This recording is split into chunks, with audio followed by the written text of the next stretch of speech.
Rob here from the Flanagan Homestead. I'm talking about firewood stand. I'm not standing in front of my firewood stand today because if you've watched my other videos, right now I'm having technical difficulties with my microphone. And if I don't have a microphone right here and I'm by that road, the cars are so much louder than I am. So I'm just in my driveway talking about it. But one of the things I want to talk about today is I'm changing the size of my bundles. I'm going to start making them slightly larger. If you saw my video, and with what they're selling them for in town, most of them were 31-inch circumference at the stores in town. And so I decided I was going to do 35 inches or bigger, and they were selling them for $6 or $7, and I was going to do 5, so I thought it was a good deal, which it is a good deal.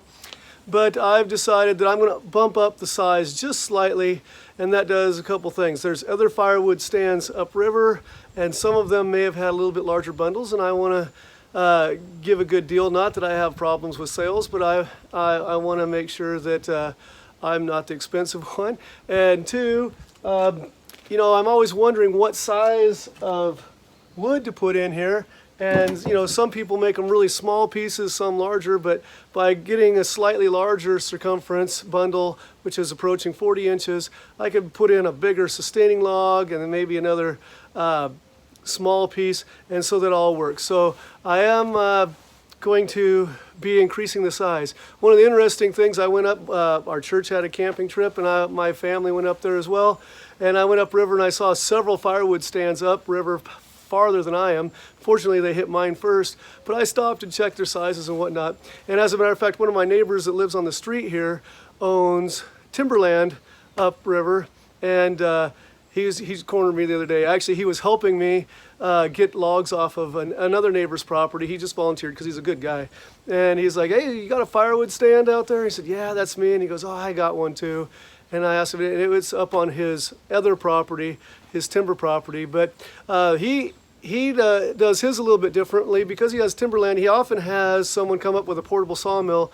And right now, rough sawn lumber, 1x12s, 1x6s, are really popular for the rustic look barns and whatnot. So he has a lot of that cut up, and then he often has 1x2-inch strips left or waste. So he has some of his workers himself cut it up into 16-inch lengths and then bundles up a big bundle of that because it's just waste for him. I think it's really too small for firewood, all being that small, but it will burn.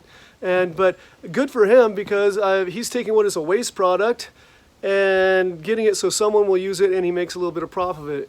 Kind of like beauty bark or bark dust around here. You know, I'm in the middle of timber country, and the sawmills around here, you know, years ago they just had waste, this bark that they had to strip off.